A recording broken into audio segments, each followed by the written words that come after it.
এই প্যান্ডেলের এই মাথাও হবে না, অল্প একটু জায়গা, এইটুকু জায়গা নবী সাল্লাল্লাহু আলাইহি ওয়াসাল্লাম পায়ে হেঁটে নামাজ পড়ার মতো ক্ষমতা ছিল না। এত দুর্বল হয়ে গেছেন, এত অসুস্থ, বারবার সেন্সলেস হচ্ছিল।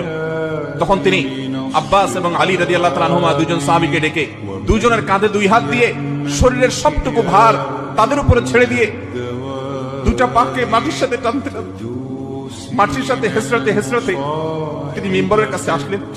কিন্তু ইমামতি করার মতো শক্তি শরীরে নাই। তিনি ইশারা দিলেন, মুরু আবু বকর ইউসাল্লি বিন নাস, তোমরা আবু বকরকে বলো ইমামতি করে যেন নামাজ পড়ায়। নবীজির সেই শক্তি ছিল না। অথচ ভাইরা, মাসআলা আমরা সবাই জানি, এরকম অসুস্থ যদি কেউ হয় তার জন্য মসজিদে আসা কি জরুরি? এত অসুস্থ হলে তিনি তো বাসায় নামাজ পড়তে পারেন। কিন্তু আমাদের নবী সাল্লাল্লাহু আলাইহি ওয়াসাল্লাম, তার কাছে নামাজ এত গুরুত্বপূর্ণ ছিল, সালাত এত গুরুত্বপূর্ণ ছিল যে বারবার হুঁশ চলে যাচ্ছে, সেন্সলেস হয়ে যাচ্ছে, হুঁশ ফিরে আসার সাথে সাথে আবারও একই কথা, নামাজ নামাজ।